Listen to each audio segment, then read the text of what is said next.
Yes. Yes. You know what time it is. We are back. I'm going to give you guys a couple minutes to go ahead and, catch up to us and everything and make sure let the, IG that's finally back up and rocking. I'm going to let it know that you guys are going to go ahead and we're here. But for those who do not know, it is time. We are sitting here now. It is time for week 5 of the Dana White Contender Series breakdown here on the Scrap News, but it is also week 6 of the Contender Series, and I cannot wait to break it down. So this week, we are jumping back. And again, for those who do not know, I am the host of today's show. I am also the host. You guys might know me from the Fight Podcast. Everywhere podcasting is available. Check us out at the Fight Podcast, Sergio, Vicente. But I am also joined today by my brother. He is back. He is healthy. Paul Capaldo is joining us on the show today once again. So the moment he is here, we're going to go ahead and bring my brother up. I think I found him. He is my brother from another. We are talking about the now healthy one, Paul Capaldo. Paul. As soon as he pops up. Welcome to the show, bro. Uh-oh, here you go. He's joining. There he is. There's the man. Bro, what's going on, man? How's everything going today? It's going good, bro. Just got done working out, so I feel good. Let me turn this light on. I feel like it's too dark. Yeah, no worries. Let's get it, though. I'm excited to break these fights down, bro. Absolutely, bro. Well, first and foremost, man, bro, how are you feeling? I'm so sorry that, like I said, we talked about it last week. You got COVID, so unfortunately, we're not going to be able to be blessed by your presence at the Contender Series this week. But, it doesn't mean we ain't going to see you in the UFC at some point soon. But I just want to let the people know also, how are you feeling, man? How is everything? I feel good. I feel a lot better. I'm just bummed that I'm not fighting. Getting COVID at the time that I got it, it was like the worst possible time ever. It was like right when we were focusing on cutting the weight and stuff. The first 6 weeks of a training camp is, fight related stuff. Then the last 2 is weight cutting stuff. So it's just shitty timing, but it's out of my control, Yeah. Well, look, dude, I'm happy that you're healthy, bro. I'm happy you're back. And honestly, we know what it is. You're going to be back in there sooner than later. Have you heard anything specifically from the UFC at this point? Not yet. I'm going to probably figure that out this week and kind of just get an understanding of what's next, because I'm in shape. Even though I had to take 2 weeks off, but I'm in shape. I've been training with some, champions and, just getting pushed in the room. So it's more of just, picking my shape back up a little bit. And that's that. And some of my cousin Rob, these are beats, bro. The you know what I'm saying? Let them people know, boy. Let them know. Scrap News, go ahead and get us both a sponsorship. Beast, what it do? We both rocking these boys. Hell yeah. It was funny as hell.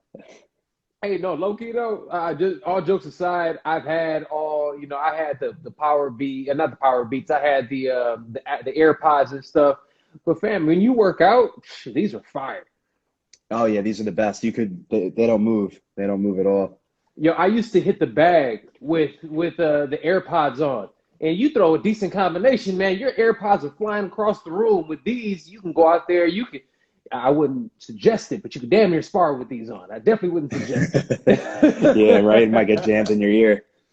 Man, but look, unfortunately, like I said, you're not going to be in it this week, but it's still going to be a dope card.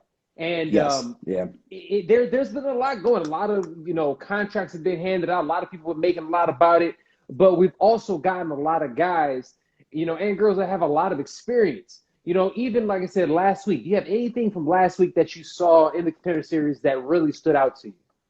So last week, bro, for me, I'm gonna be honest, I did not watch. I was a little bummed out about my fight.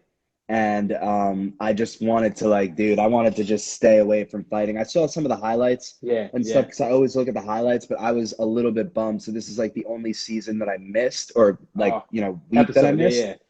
Yeah. But that's, Katie said, the only 2 contracts were given. It was the most boring, episode. Not to, obviously shit on anybody, but it was definitely one of the ones that it wasn't as exciting as I was anticipating and hoping. And then let's be honest, I hope that this week And it seems like we have a lot of, again, last week was I think an issue of, I think a lot of guys just weren't very experienced.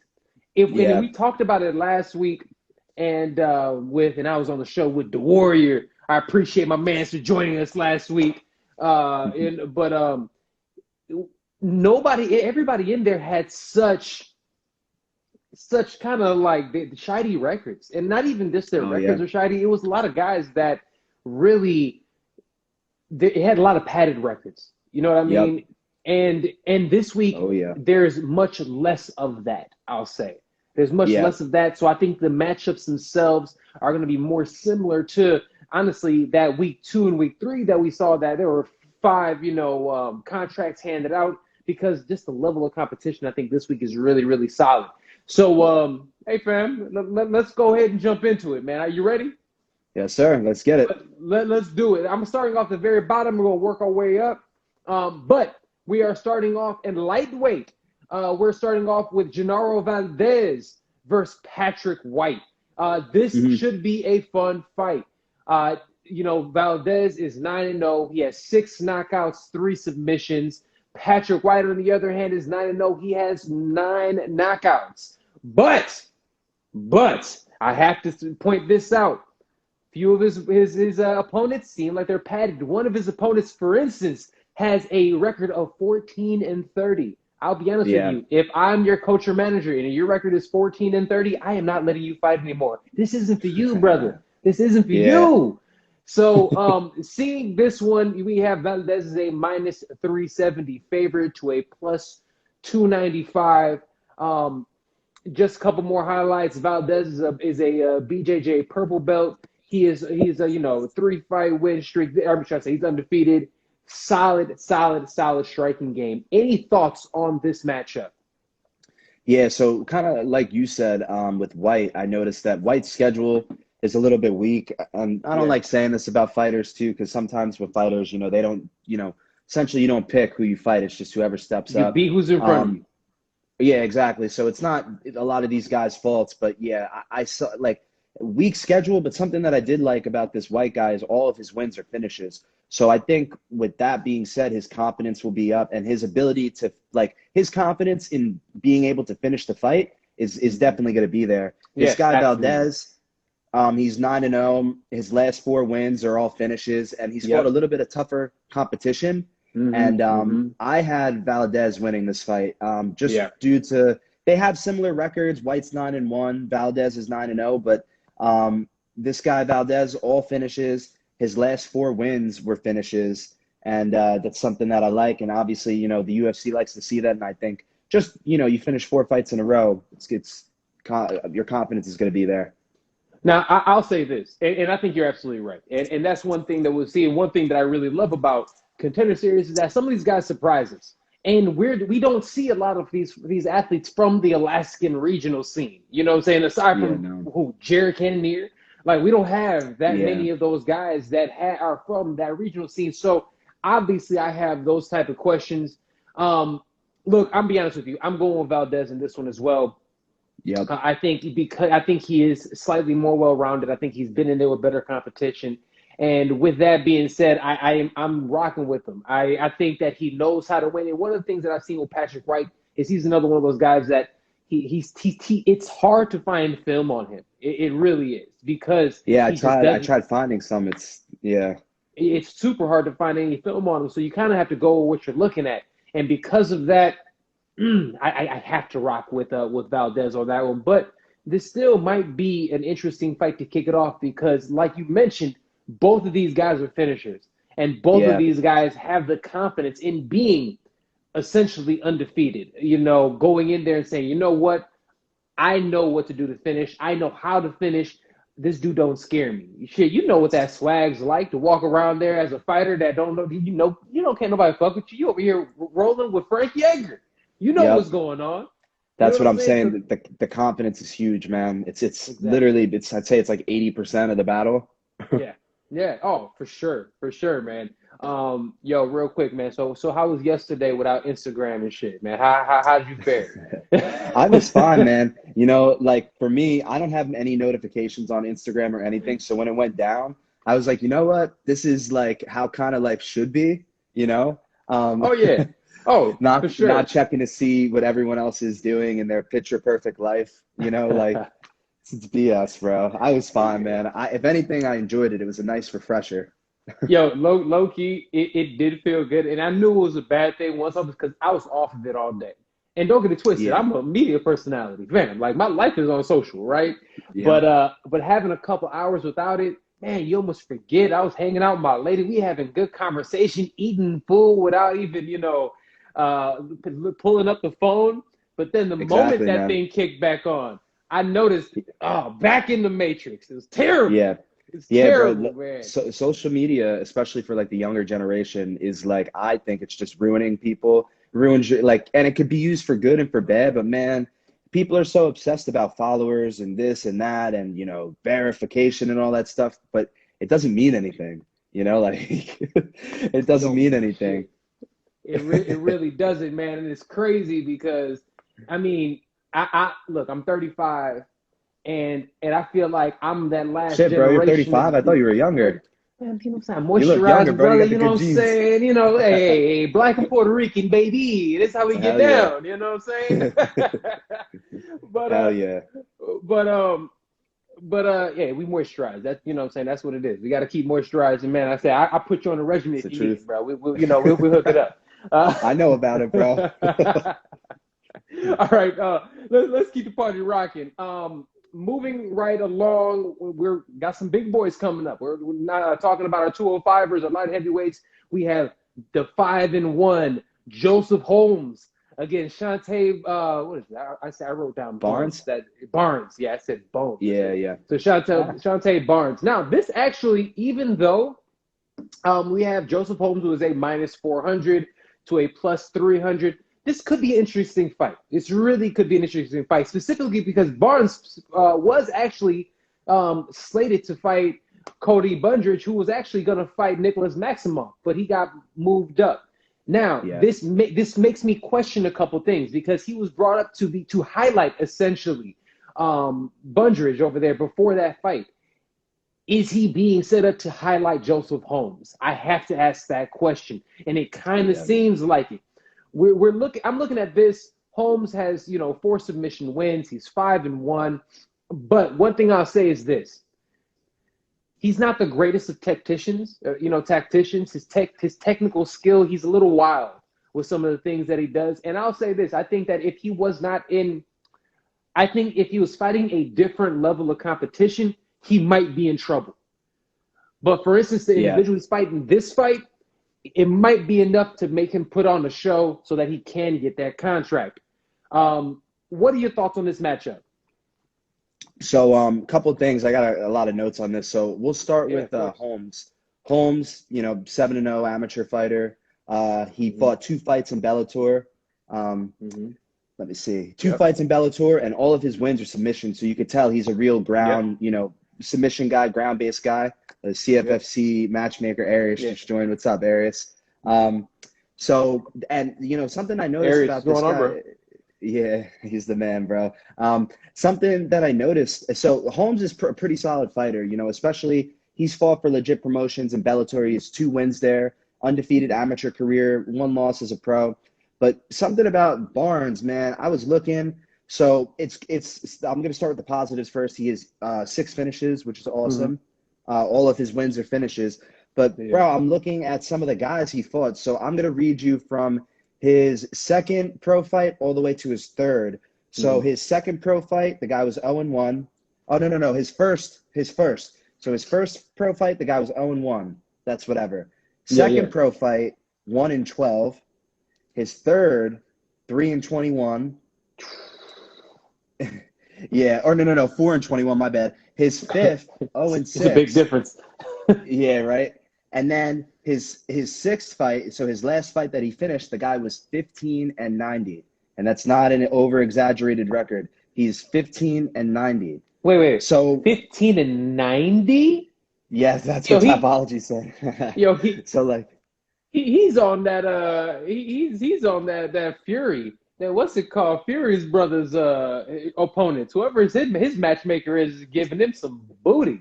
And I'm looking at the guy right now. So right now he's actually 15-100.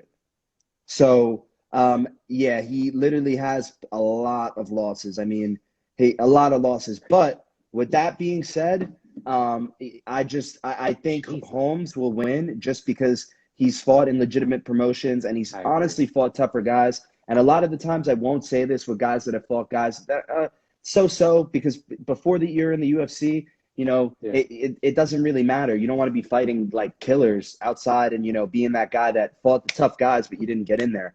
But I mean, the record of these guys, it's just not up to par and it's not elite. And I don't think that it's going to do him any good in this matchup because, you could have the confidence with 6 finishes, but at the same time, you really weren't fighting great guys. I mean, the guy who had the most wins besides the 15-90 guy, he only had 4 wins and he was 4-21.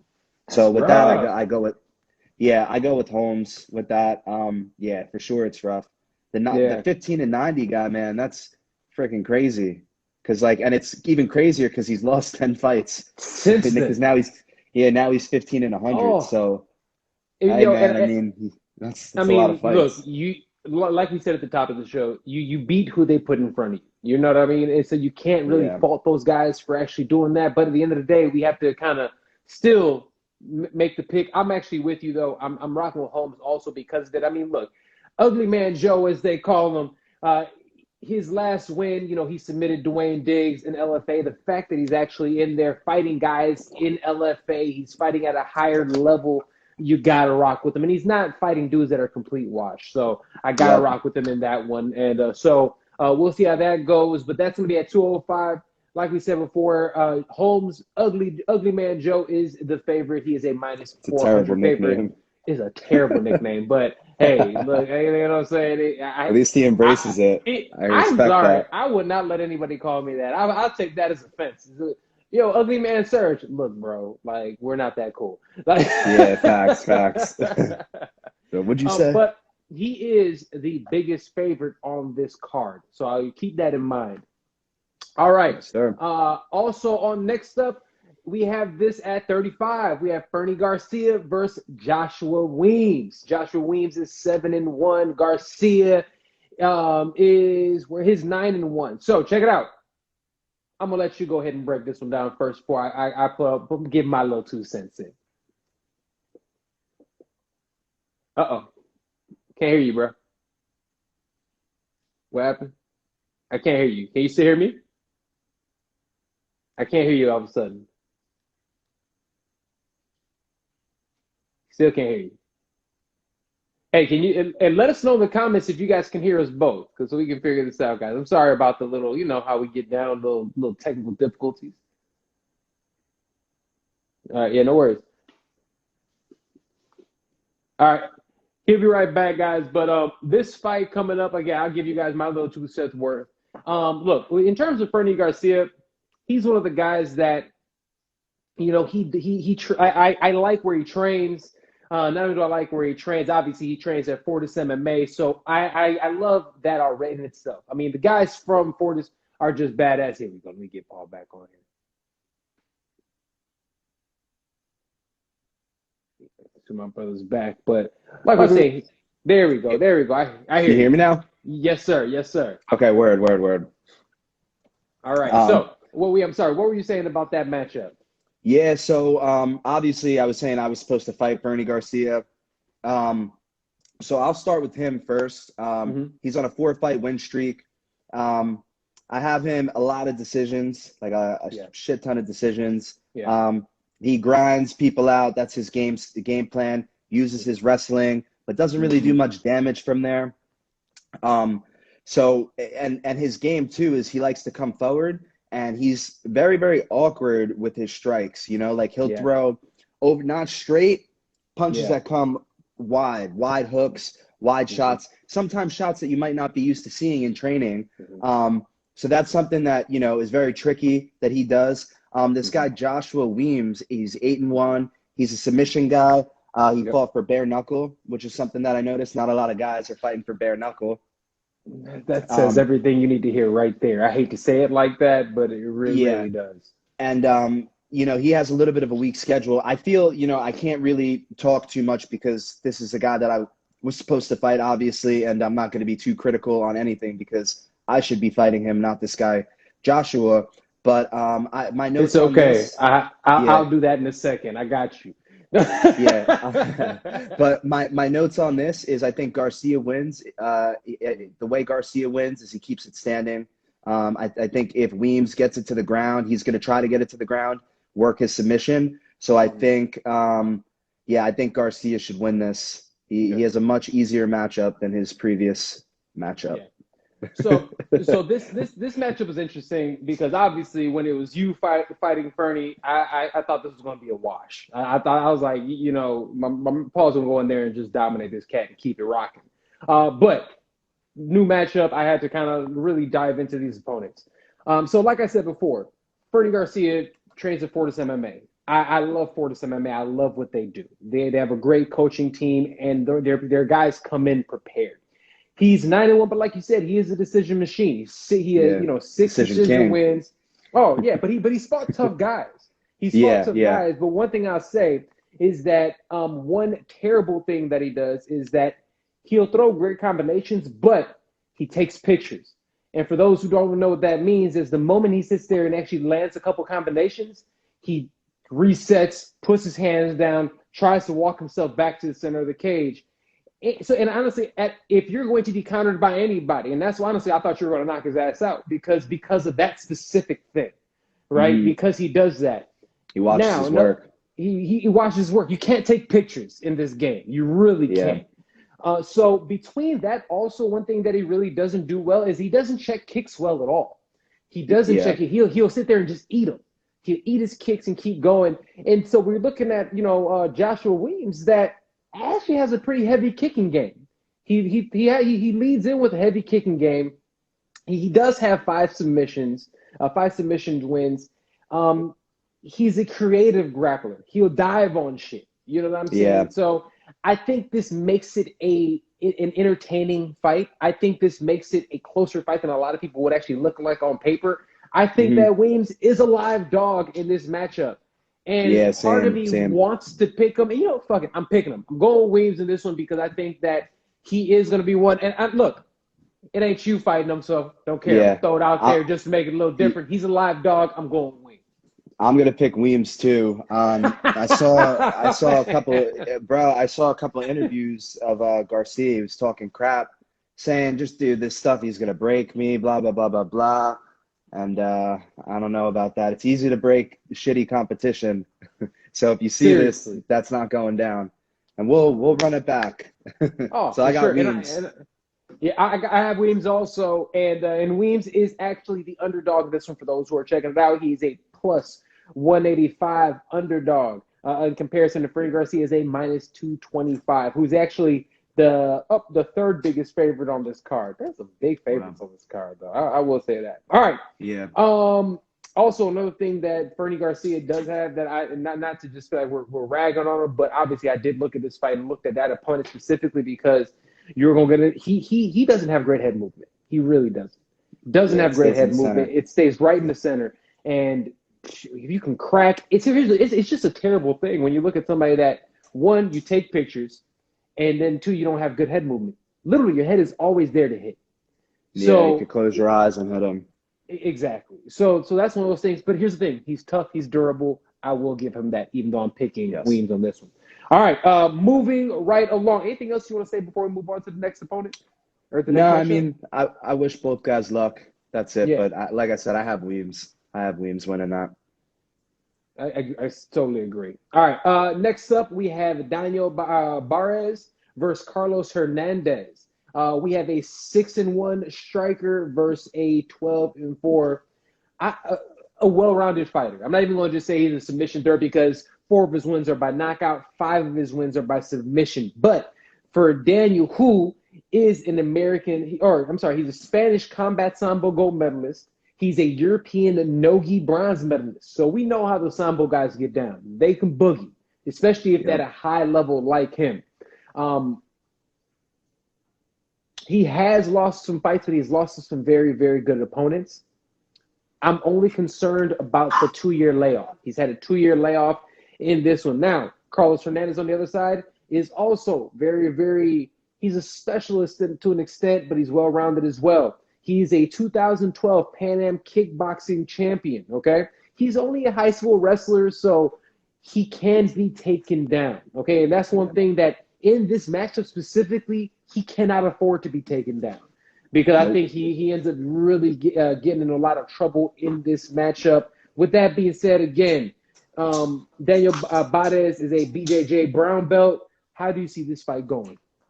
Yeah, so I liked Hernandez for this fight just because of he's got a really good amateur record because he's 13-1 as an amateur, 6-1 as a pro. But I mean, because you look at this guy Daniel Vandes, he's 12-4, so he's got 16 pro fights. But this guy Hernandez has more fights than him. Just he decided to be an amateur and kind of develop his skills a little more. Hernandez is on a 6-fight win streak. I like that. I saw he had 3 rear naked choke wins, plus another submission. I forgot what the submission was. But Daniel Vandes, this guy's tough. He's on a 6-fight win streak as well. His last loss was in 2016. What is going on, everybody? Sergio Vicente, host of the Scrap News's Contender Series breakdown. No clue what happened, honestly. As we all know, IG's been acting kind of nuts the last few days, so sorry that feed shut down for a hot second, but we're back. We're going to go ahead and finish up talking about these last 2 matchups, and once you guys see this later on YouTube, hopefully, like we said, everything, we can put them all back together and everything and have a good time with it. So sorry about the technical difficulties, but we are jumping back in on it right now. Comes Paul.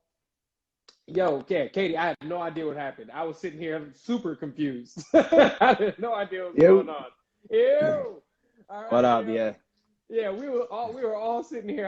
I think everybody was sitting here. When did you shut off? I was like, wait, what happened? Look, I don't care if somebody says I'm blaming Joey. Joey, he got the password. He must have turned it off on us. I know it was you.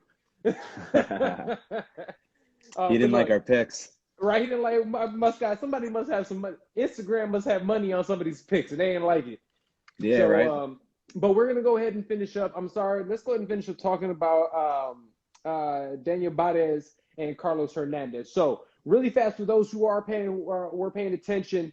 Daniel Vandes is a plus 110 underdog versus Carlos Hernandez, who is a minus 140 favorite. We're talking about 12-4 Daniel Vandes versus 6-1 Carlos Hernandez. Okay, so Paul, you were just saying that you're taking Hernandez on this one because of his extensive amateur background. So let me ask you this. I have a question about that. For you, you're somebody, again, you've had an amateur background also. A lot of fighters, especially, when I was coming up, there was no amateur MMA. It was literally you take a couple smokers, get your ass in there, and you're fighting pro. Now they're starting to really become more of an amateur scene. For you, like when you see somebody who has an extensive amateur record, to you, what does that mean? Honestly, what it means to me is that they've seen a ton of different styles. You know what I mean? Yeah. They've had guys, they've seen wrestlers, jiu-jitsu guys, boxers, kickboxers. Yep. Honestly, and that's why they have the amateurs, so that you could kind of develop your style. A lot of these guys, you come in with like being dominant in one style and you think, hey, I'm going to go in there and beat everyone with my wrestling. But what happens is you might get someone that has just as good or better wrestling than you, and you have to adjust on the fly. Exactly. And you know what I mean? So it's funny because a lot of my fights that I've had as a pro, in times when I had difficult times, I go back to my amateur fights because I've seen those styles in the amateurs, and I understood the mistakes that I made when I was younger, and I adjusted them on the fly. I said, hey, this guy's hard to take down. I got to start maybe mixing it up a little bit, switching in this, switching in that.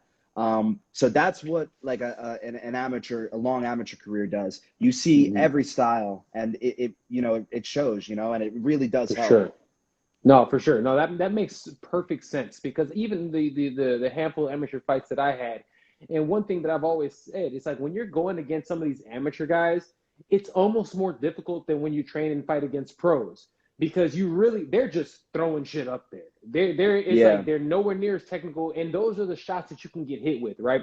The ones that you don't see coming because they're not as technical. So they're just winging shit. So when you're out there going against these high level pros and you're training against, for instance, the Frankie Edgars and stuff of the world, I know for a fact Frankie don't throw anything that's not technical.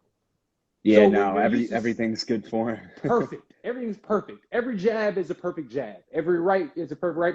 The way that and I'm sure, like I said, just watching Frankie Same thing for with Cody years, too. Oh, absolutely. Dude, these are guys and also those are guys that mix it up beautifully. Some of the best ever at mixing it up.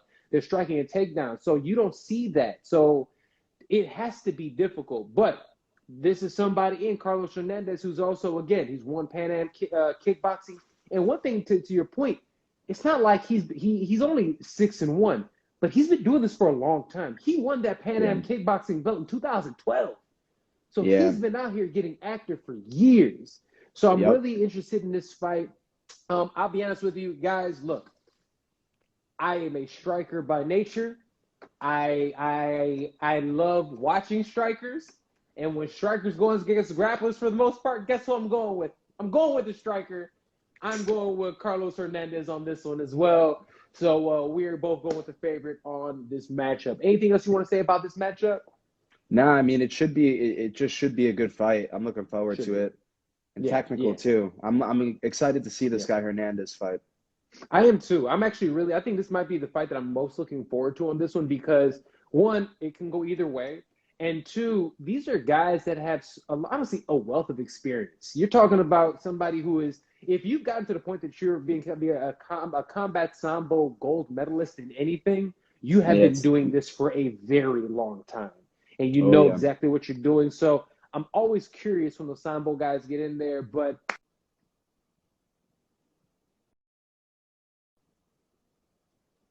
on to the main event. I'm gonna give it to you. Let's go ahead. What do you feel about this this main event? I'll let you kind of tease it up. This is at 170. Okay. Yeah. So what's this? How do you pronounce this guy's name? Shimon Termiski? I saw. Yeah, it's just Smortiski. I heard somebody saying it. Yeah. Yeah. So he's 7-0. He's got 2 wins in Bellator, which I like. His last win was against a 13-6 guy, which is good. It shows that he's able to beat, tough guys, 13-6. That guy almost has, 20 pro fights. For sure. It's a legitimate win. Yeah. But this guy, Mike Mallet, actually fought for CFFC. And, he has 2 finishes. And something that he actually beat someone that I know, Solomon Renfro.